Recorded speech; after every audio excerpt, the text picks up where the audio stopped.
Copy-paste na lang po yung mga sinabi ng mga naunang po nagsalita rito. Magbibigay lang ako ng konting background kung bakit nagdidibo ang isang babae. Makinig po kayo sa mga susunod na magdidibo.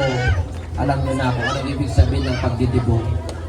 Ang pagdidibo po ng isang dalaga, ipinapakilala na pwede na po siyang ligawan. So, pwede na po siyang ligawan si Janica. Pero yun nga, may boyfriend na siya. So, yun po talaga ang essence ng pagdidibo. Ipapakilala sa buong mundo na pwede na siyang mag-boyfriend.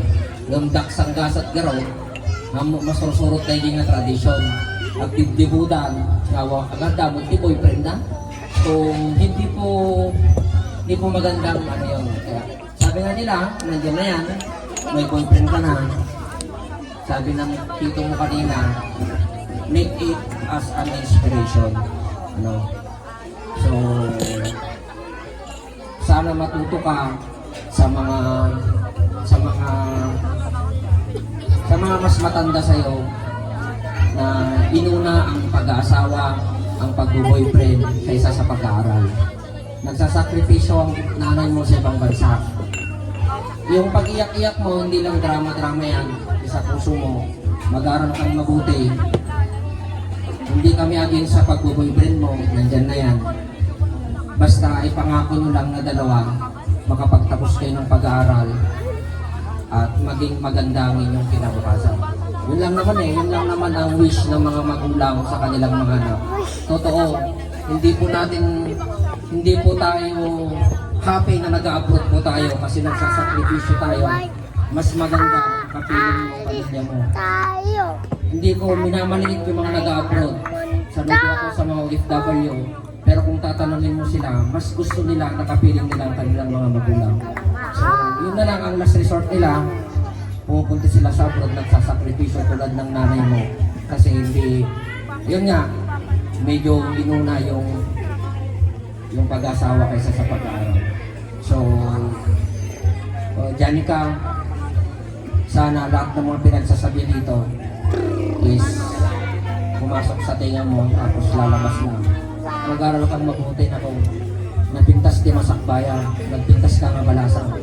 Han nga may sa tilalaki, gusto yung baga na nilinang matatay. Ang dami po, mas pag alam nyo lang mga kabataan, nagpintas di masakbayan nyo nang muyo lang dyan din iti parents nyo, iti matuto po tayo sa mga nakaranas na. Kaya, Janica, pag-eskwela ka, grade 12 lang, di ba? Grade 12 ka, bingka pa rin nagpintas ka mabalasang niya. Isipin mo yung sakripisyo ng mga magulang mo sa'yo. Tatay mo, nagpapakairap sa bukid, sinanay mo na sa abroad, para lang mapag-aral kayo. I'm not against to her boyfriend, I'm not against. Yun nga, make it inspiration para makapagtapos kayo ng pag-aaral. Boyfriend mo yata, kriminal? Waiter. Ay, ano ba? Criminology. Okay. Magtapos po muna kayo ng pag-aaral. Ayusin yung pag-aaral. So, napaka-boka pa naman yung nanay nito. Sabi niya, itinigil daw yung pagpapatay ng bahay dahil lang sa dibo. So, yun, naggastos ang mama mo dahil lang sa dibo mo.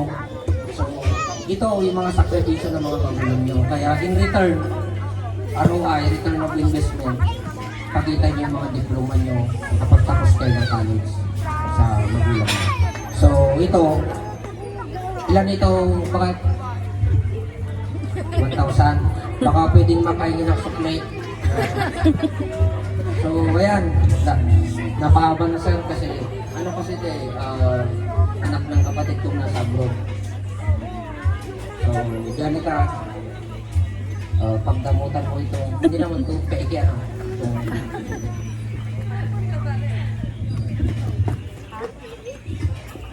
Thank you so much, Mr.